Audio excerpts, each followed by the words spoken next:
We've had some great opening remarks from both of our candidates, and I thank them for that. And my next thank you goes to our wonderful membership. When we put out the call for our members to provide us with questions, it was overwhelming, the response that we got on the website. So I've been able to prune a list, but it's taken quite some time because it was tough deciding on all the questions. So I have a number of questions to ask, and should time permit, if we can sneak a few extras in, then we will. So my first question for the candidates, and I'm going to ask Michelle to respond first, followed by John, and then we'll flip the order. My first question is from Roberta. And Roberta asks, what was the one thing that made you decide to run? Well, thank you, Roberta. That's a great question. Probably my favorite question to answer. A decision that really tipped me over to do this. And that is, again, what I said in my opening remarks, and that is to show people and set an example for my children. So I wanted my children to see me go through this process. I wanted my children to see me try hard things, and I wanted my children to see that you have to be a part of the solution. So you have to use your voice. This is what I preach all the time. Everybody has a voice, but when we don't use it, we don't get to complain. So you have to be part of the process. You have to be actively involved. And I wanted to show them that if you're not actively involved and you're not part of the solution, you're often part of the problem. Wonderful. Thank you, Michelle. And John, what's your answer to Roberta? Madam President, fellow Conservatives, for me, it was seeing the lack of integrity and accountability in our current government. My grandfather always said that you only leave this earth with two things, your honor and your integrity, and you better keep them both high. And when I see people lying and not accepting responsibility for previous actions, and then saying things like, oh, we can all learn from this. I'm sorry, I was not the one running around in blackface and brownface. You need to learn from this. And in all things like these situations, you have a choice. You can sit on the sidelines and do nothing, or you can get involved. I was so empowered and gladdened when I saw Rob say, hey, we made a mistake. We got this wrong. We're going to fix it. We're going to do better. Accept responsibility for what you've done. Take the necessary actions to fix the problem and move forward. And that's what I will bring to this riding as well, Madam President. Okay, thank you very much, John. And I should tell our guests here this evening that each candidate was told ahead of time that they were going to get questions. We weren't sure what they were going to be, but their responses would be 2 minutes in length. And as you can tell, they're doing a great job keeping to that time limit. Now, my next question, and I'll start with John first, followed by Michelle. My next question is from Joanne. And Joanne wonders, what do you have to offer in order to win against a current member of the Liberal cabinet? Madam President, and Joanne, thank you for the question. One of the difficulties that we face every election is this. At the end of the election, they say how many people voted for the Conservatives, how many voted for Liberals, etc. And then they give you the figure of how many people didn't vote. And it's always enough that they could have changed the outcome of that election. And for me, it's people to get out. Inspiring people to believe that somebody can make a difference and it's not same old, same old. Inspiring people to take that next step, whether it's a new Canadian or a rural farmer, to get out and vote. And I would do everything in my power, canvassing door to door, getting that message out to people that we can make a difference and that I will make a difference for them. I have debated Miriam in the past and successfully. Toastmasters at one point through that program that I mentioned earlier. So for me, it is really about inspiring people, bringing people together, getting people out, and making a difference, Madam President. Okay, thank you, John. And Michelle, how will you tackle our Liberal cabinet member? Thanks, Cindy. And this was a question from Joanne, am I right? Yeah, okay. Thanks a lot, Joanne. I think the really short answer is collaboration. I think what we need right now is we need people to sit together and work together for a common goal and embrace a good idea when a good idea comes along. And as I said in my opening remarks, I think a lot more can get done with Dave Smith and myself rather than the current situation. So I think there's a lot there. The big piece of the puzzle, obviously, is that I listen to learn as opposed to listen to react. And just have to put the right people in the right place. And I think one thing that really sets me apart that I have that no one else has is I'm a mom, and I'm extremely proud. I've accomplished a lot of things in my life. I've met lots of famous people, been invited to great things, but my greatest accomplishment was and always will be being a mother. And I think it teaches you skills that only motherhood can give you, which is compassion, yet toughness and fairness. And I think that's a really I'm privileged to add that to my resume. Okay, thank you, Michelle. Our next question is a more complex one, although equally as valuable, and it's from Randy. And Randy wonders, the Conservative Party has committed to a plan to rebuild our economy and secure the future for all Canadians. The plan pledges a focus to secure jobs, accountability, mental health, the country, and the economy. Can you please explain, and we'll go right back to Michelle, can you please explain how you will contribute to this plan and how you will ensure that it's implemented in Peterborough-Kawartha? You know, the nuts and bolts. I think that's a pretty broad definition. I think it's great. I think it's a great 5-step plan, but I think obviously without knowing the nuts and bolts of what we're doing and what it's going to do on a local level, I'll be as specific as I can to answer that question.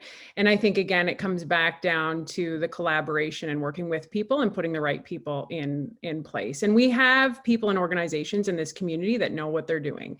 And I think that's really critical. You know, when you work alongside CMHA to, you know, for mental health, and you're looking at job, the innovation cluster that are actually spewing out what drives our economy, small business, entrepreneurs. These are really critical pieces of the puzzle, and that you need to be bringing these people to the table. You know, when we look at jobs and sustainable jobs, I think those are really big pieces, and manufacturing obviously is a big piece in our community. You know, and we have places like Savage Arms, Central Smith, there's lots of manufacturing situations. So I think the short answer of what I would do is you would continue to work and build on what's already working, right? So I think, but there's a lot, the big key component here that I feel like is a lot missing on the federal level is active involvement, active leadership, and providing what these people need in order to do their job right? When you look at somebody like private sector, Glenn Maloney, who builds affordable housing and has done it for 30 years, he knows what he's doing. So what can we do to be giving him what he needs to do his job? Then you look at places like Peterborough Housing, the private and public sector, where's the federal government's role in providing incentives for everybody to do their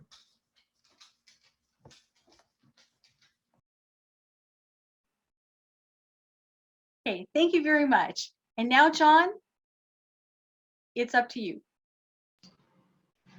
Thank you, Madam President. One of the things that I mentioned in my opening remarks was my ability to work with corporations and to help draw them to this area.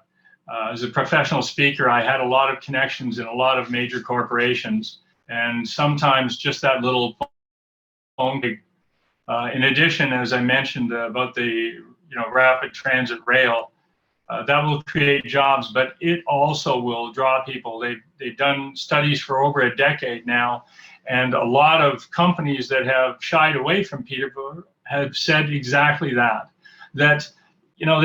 there's no way to get from Toronto to Peterborough in a timely fashion. Certainly the 407 has helped, but if we want to improve jobs, we need to bring in new businesses here. And also, the Canadian Youth Business Foundation mentoring young entrepreneurs, that's another aspect. to help develop programs that will support young entrepreneurs and help them to start businesses that employ people, because the backbone of this country has always been small business. And I think that there needs to be a greater focus on that. And I'm certainly the person who has worked with a lot of small businesses to get that done. The other final aspect that I would say is, with looking at mental health and accountability, accountability, that starts at the grassroots. That starts with me. Mental health is more of a provincial issue, and I would work with Dave Smith and local people to develop a plan that we can all work together on. I'm not an expert in mental health, and I could, I really need to learn more about that sort of thing. So that would be one of my steps in the next once elected, Madam President.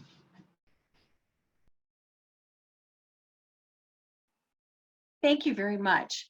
Now, we actually have, I believe we have Marianne on this, in this session this evening, and she's asking, and I've abbreviated the question. Marianne asks, how do you propose to handle incoming travelers to Canada from hotspot areas around the world during the COVID crisis? And John is going to lead with the answer on this, followed by Michelle. Thank you. Sorry, Madam President, you cut out there a little bit. Your lips were moving, but there was no sound. Story of my life. Okay, here we go. Let me try this once again. This is from Marianne, and Marianne asks, how do you propose to handle incoming travelers to Canada from COVID hotspots around the world? Thank you, Madam President. And Marianne, one of the difficulties is this is really a hypothetical question, because I'm not in a position to make that decision, and I would have to certainly seek out advice from the experts. One of the things that, I think we all know that this was poorly handled in the beginning, and the military response would have been to shut everything down. Instead, Trudeau called people racist for suggesting that we close our borders from China. I believe that, as Canadians, we have a certain amount of liberty that we have and should be maintained. We also have to take responsibility for people coming in that could infect our population. If this is hypothetically speaking, because as I said, I haven't met with any experts, but I think having tests done before they leave their country, having tests done after they arrive, and all of those steps just to make sure that we are looking out for the people in our country and have the people in our organizations that can do this. I'm not a person that thinks that we should have, a passport, if you will, showing 2 vaccinations, because I think that's more government interference in our lives. But it's a fine line between protecting our citizens and taking away freedoms. So once again, I'd have to check with experts before forming a very valid opinion on that, Madam President. Okay, thank you, John. And Michelle, how do you respond to Marianne? Yeah, thanks for the question, Marianne. Yeah, a lot of actually what John said. I think, I think it is tough to say. I think obviously you have to protect your country. Bottom line, you have to protect your people. It's like protect your house, protect your country. So if somebody's coming in from a hot spot, obviously you need to do what you need to do to make sure that they're not bringing anything with them. I remember going over and serving as an archaeologist in Belize, and I had to have 7 vaccinations to do that. And it wasn't thought of because you just didn't want to bring anything over there. So I think, this falls into what's our standards. And I think, again, obviously, sometimes it's a referendum question too. And I don't think that the vaccine passport would be effective. I don't think it's an effective tool. So I don't know that it would work. But I do think that we need to be making sure that we're rapid testing people and that they're not getting on a plane and sitting in a little tube when they're carrying COVID. So are critical, obviously. Thank you very much, Michelle. And you're going to be the first respondent to our next question. And I'm going to do a terrible job pronouncing this gentleman's name, but I'm going to attempt it. I believe it's Zdenek. And Zdenek asks, since the Peterborough area has one of the highest senior populations, what are you going to do to ensure that seniors can keep up with the rapidly rising cost of living? Okay, I'm going to say thank you. And as Tenek, I don't know if I've said it right either. So thank you for the question. Yeah, this is a major issue when we look at the Peterborough-Kawartha riding. So I recently did feature at the Lakefield Food Bank, amazing volunteers making that happen, and primary clientele was seniors. It's wrong, it's terrible, it's awful. So obviously when you have the astronomical rise of housing and then you have seniors on a fixed income, there's a major gap there and a major problem. So I think one of the things is that, again, what we talked about earlier, what I said, you need to open up access to those that are able to meet the affordable housing needs and know how to do this so that they can do their job and provide more affordable housing. The second thing is tax breaks. So I think that's a really big piece when you look at this. So when you look at old age security, we're taxing that right now. I think maybe that should be reevaluated. When we look at the child tax benefit, that's not taxed, and I think that's really great for a lot of people. So maybe the old age security is something we would look at that. The other one I think maybe is looking at your guaranteed income supplement as well, right? So I think there's a lot that needs to be done. Another avenue that I think would be worth investigating is, do people and seniors want to be out of work by ageism? There's lots of jobs, you know, that maybe they could fill the gaps if they wanted, or if they're capable and if they're able. So I think there's a lot of work that needs to be done. And I think it's a lot, again, of listening to the seniors and finding out what they need. I think sometimes we like to make decisions for people without asking the people who are on the front line who can help us make the best decisions for them. Thank you, Michelle. And John, please. Madam President, one of the difficulties, and as you can tell, I'm a wee bit older than Michelle, so this kind of hits home.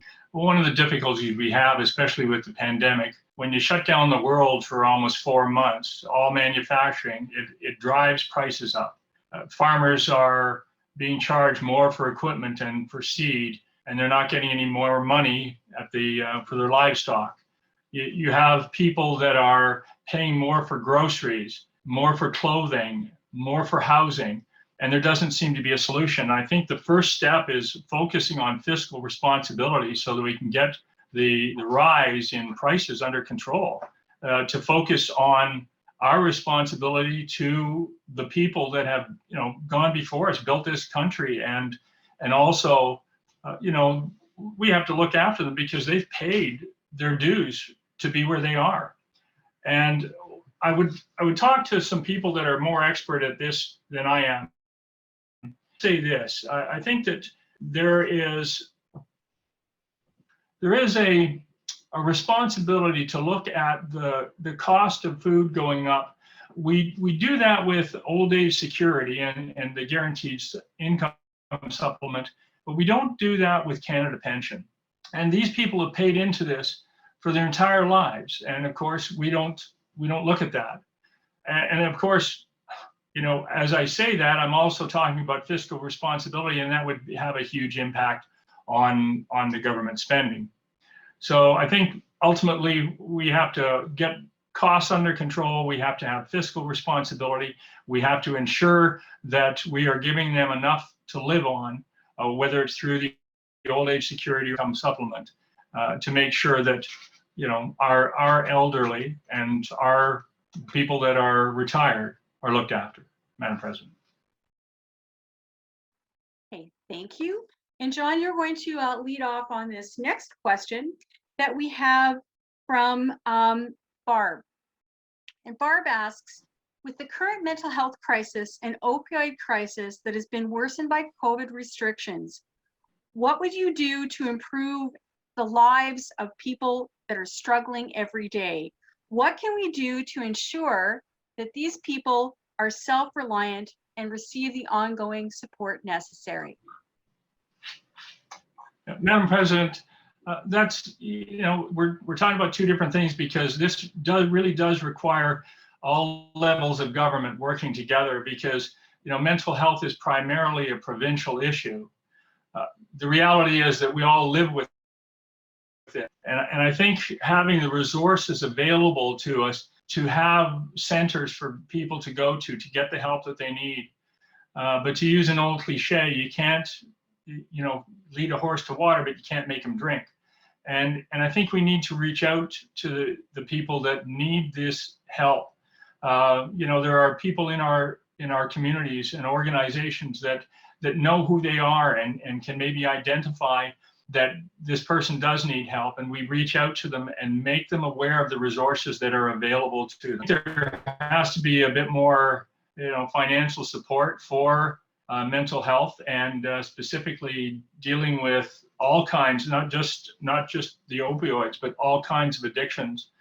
My sister died ultimately congenital heart failure, but because of her addictions. And she had an opioid, real trouble with it. She fought it daily, and doctors didn't help. So I think it's paramount that we make these resources available to them, let them know that they're there, and find the funding to support them, Madam President. Okay, thank you very much, John, and over to you, Michelle. Thanks so much. And I'm sorry to hear about that, John. I think a lot of us have lost somebody to addictions and overdose. And I think there's probably every single one of us here has been directly impacted by this. This is a big, big question, complicated, and it's certainly not going to be solved in 2 minutes. But I think the bottom line is we as a whole and as a culture and as a community and as a country need to change how we react and treat mental health. And I think we're finally getting it. I think we're finally seeing that the brain is another organ that needs to be treated as such. And I think we can't separate treating mental health from physical health anymore. We need to be treating our brain as an organ as it is. And I think that's really critical. And I think we need to be talking to people on the front lines of how to do this. And I think sometimes that offers support and tools and resources. I just did a interview with Telecare. Well, they're a free service. But if you don't know it's there, do you access it? So I think there's a lot there's so much here. And if we don't take care of mental health, we can't take care of anything else. Being from here my whole life, I'm local. Fiscal responsibility obviously is a huge component of who we are as conservatives.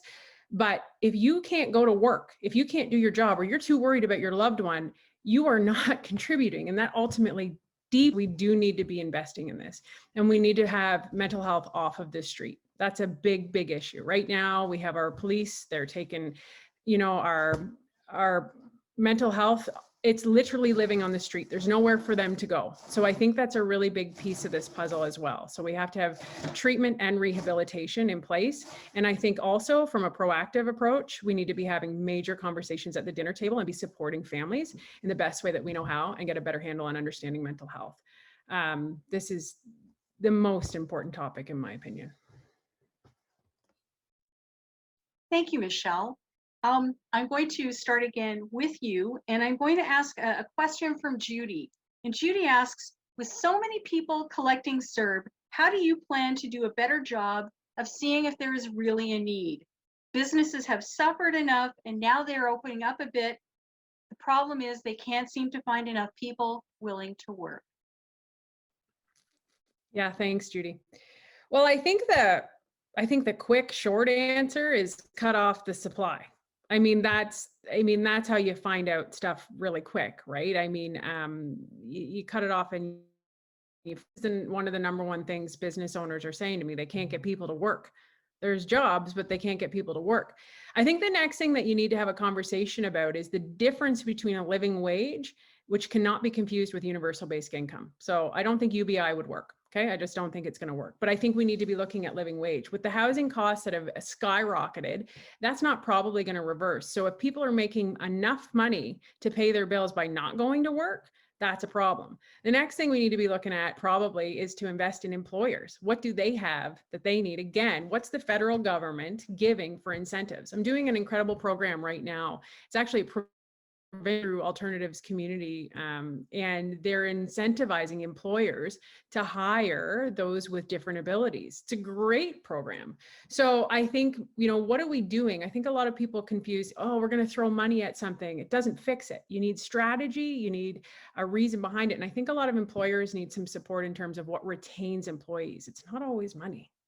And so I think COVID has highlighted and magnified this issue. Okay. Thank you, Michelle. And John, what's your response? The first thing I'd like to say is that I agreed with Serve. If the government is going to turn around and say, hey, you can't go to work, we're shutting you down, you can't open your business, there has to be something in place when you do that. And all parties voted for this. So I think where it fell short was the actual rollout. And there's a lot of people that took advantage of it. There's certainly a lot of people that are still on it that shouldn't be. I think we're turning it to the, EI. So there are government agencies now and have a reporting structure so that, they have to either report for work or explain why they're not able to report for work. And so that we can get people back out working. This is close to home for me because I talk to a lot of businesses and they say the exact same thing. We had a server quit at where my wife works as a chef. And when they asked him why, he basically said, well, I'm making more money at home, so I don't get enough shifts to compensate. So I'm just going to stay on the serve. That in itself is an issue because, we need people to be able to get back out there. We need to support businesses. Businesses need people working for them. So there has to be an accountability process so that we make sure that people, if they're able to work, they are working. And on that note, my experience with the job market and owning a staffing company for 14 years is that people really feel empowered when they're working, when they're providing for their family, when they're contributing to society, community again, and take away that handout. It's going to happen. It's going to happen. People are going to return to work. And that's where we need to start. Stop the handout, Madam President. Thank you very much, John. Now, my next question comes from 15 different members who wrote in because they're very interested in finding out what your position is on abortion and on same-sex marriage. Wow. One of the real issues here that we have is that it doesn't really matter what my personal feeling to change. And I've said this to a number of people, being a man, I really think it's time men stop telling women how to live their lives and what they can and can't do. As far as same-sex marriages, if two people love each other, what difference does it make? If you look in the Bible and the difference between the Old Testament and the New Testament, and the Old Testament was fire and brimstone and no acceptance. And of course, Christ came along and said, turn the other cheek, let he cast the first stone. I mean, we got to get past this. They deserve to be happy. And if a marriage makes them happy, I'm okay with that. Madam President. Okay, thank you, John. And Michelle, please. Love these lighthearted questions. This is a separate issue than an election issue, in my opinion. And I think sometimes, often, the discrepancy lies within the question. And I think I've had this conversation with, and I think also it's in the wording.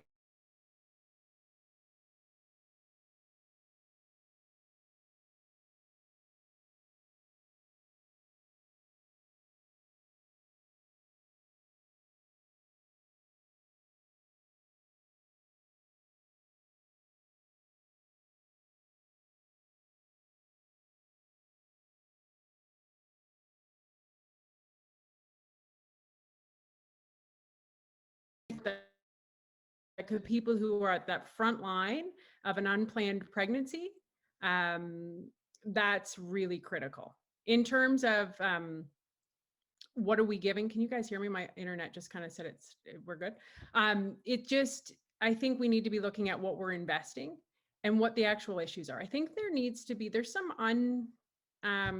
conversations that need to happen within this. But right now, as it stands, I think it's not a black and white issue. So stop painting it like that.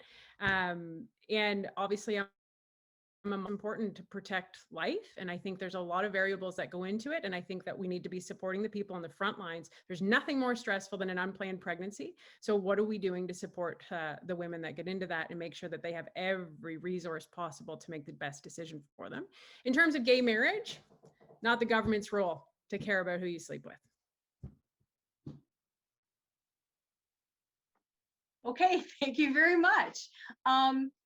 Our next question comes from, oh gosh, the wrong side of the page, comes from Greg. And I thought this would be a great question for the two of you to tackle. Greg asks, what is your definition of a conservative and why do you consider yourself to be one? Oh, Michelle, that's for you. Okay. Okay, here we are. Are we on? Okay. I love that question. That's really great. I've been asked that a lot. And actually, I asked a lot of people that question when I was phoning them and reaching out to people and emailing people. And actually, a lot of people had the responsibility that comes with freedom.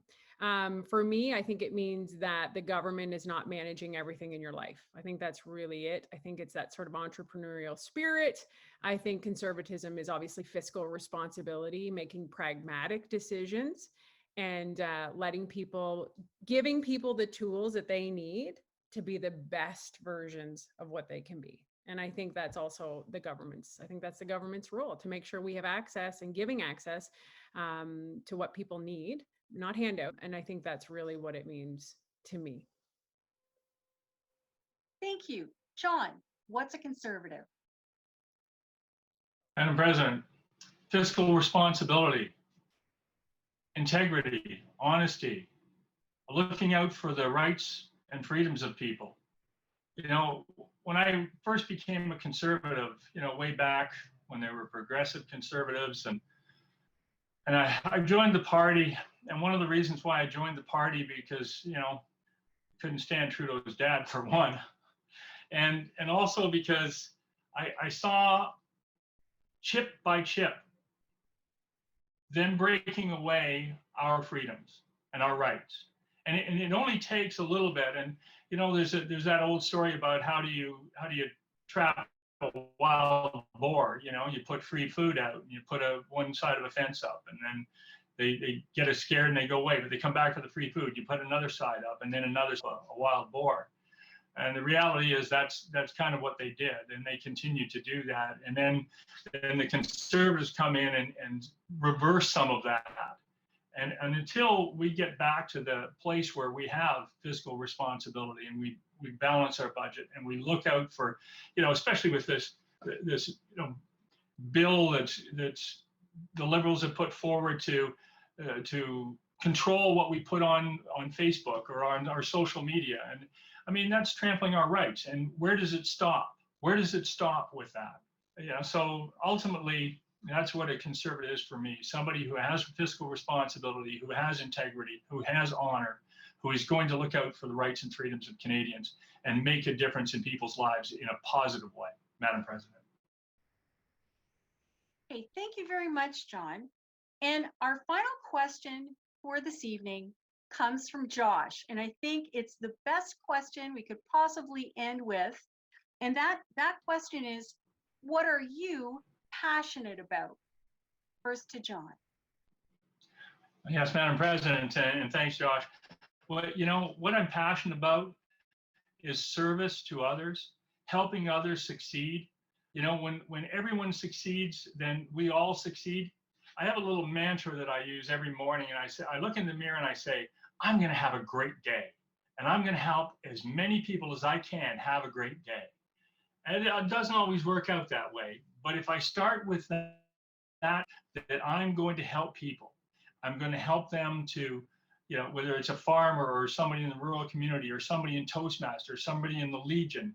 I'm going to help them achieve their goals. And by the way, that gives me incredible satisfaction when I see other people succeed. Anybody that's been to a Toastmasters meeting and see how people grow, they know the impact that that makes on people.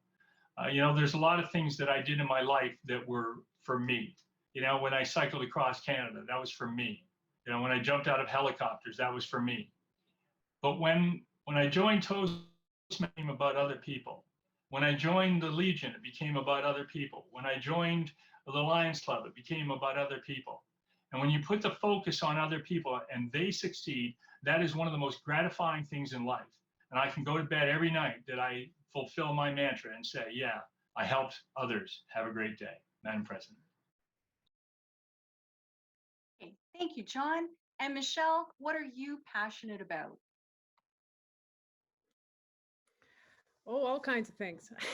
But I think, yeah, I think obviously we're both into the service here, obviously to be putting ourselves in this position. So service, but mental health. And I know potential issue, but it's not. It's an everyday humanity issue. It's in every workplace. It's on the federal government. It's across the board. And without it, we can't function. And so I am a huge advocate to advocate for people, to share stories, to connect people so they don't feel less alone, and to really get people to be in their best place, right? The right position for the right person. Everybody has something to contribute. It's figuring out what it is and then where to put them.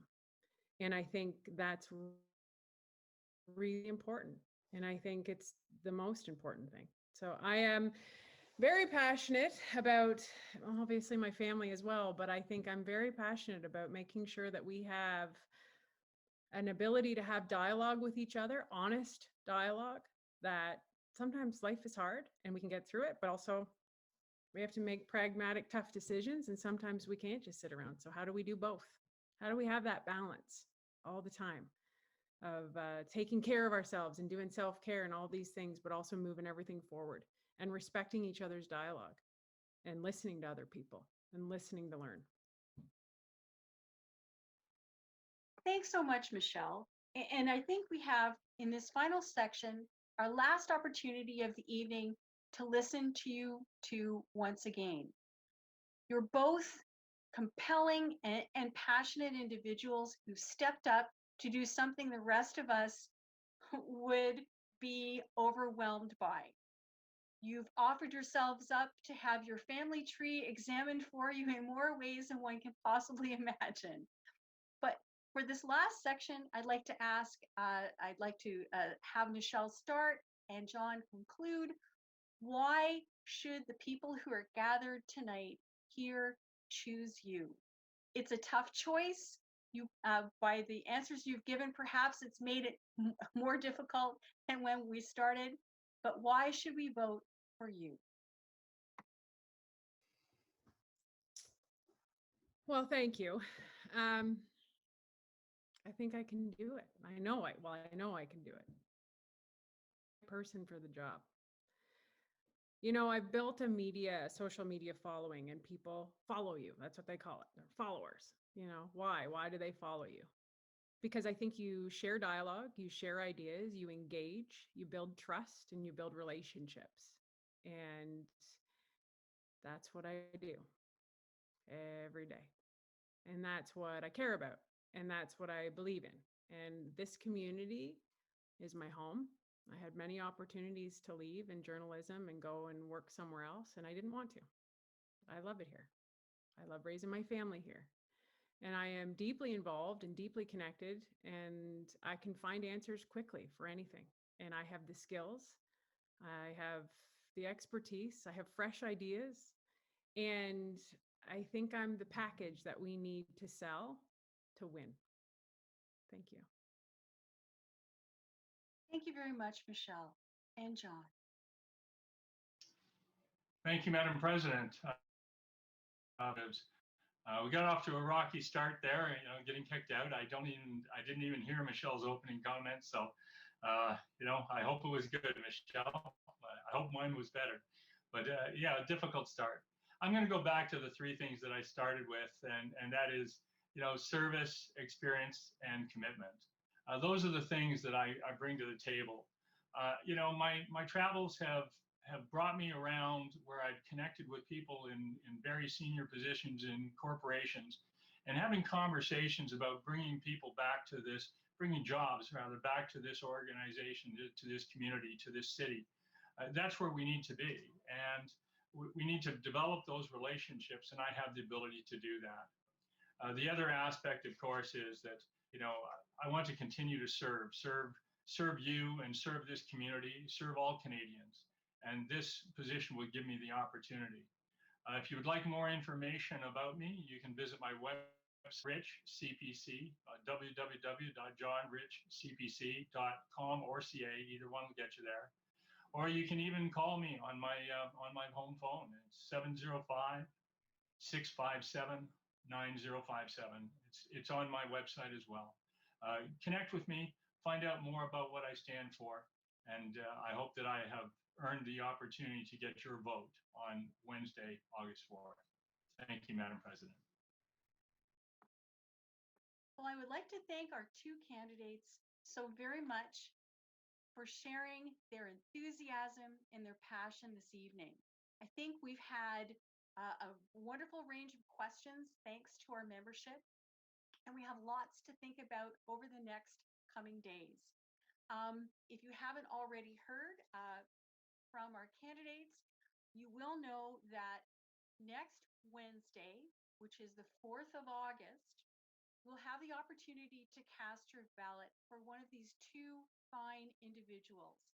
The vote takes place at the Peterborough Curling Club. Tentative timing for it is from 12 until 7 o'clock. And I am sure that you'll be hearing from these two great people in the days to come, either through email or through the telephone. It has been a great pleasure to get to see all these wonderful, enthusiastic faces this evening, and I wish you all the very best. Have a lovely evening, and I hope to hear from you soon.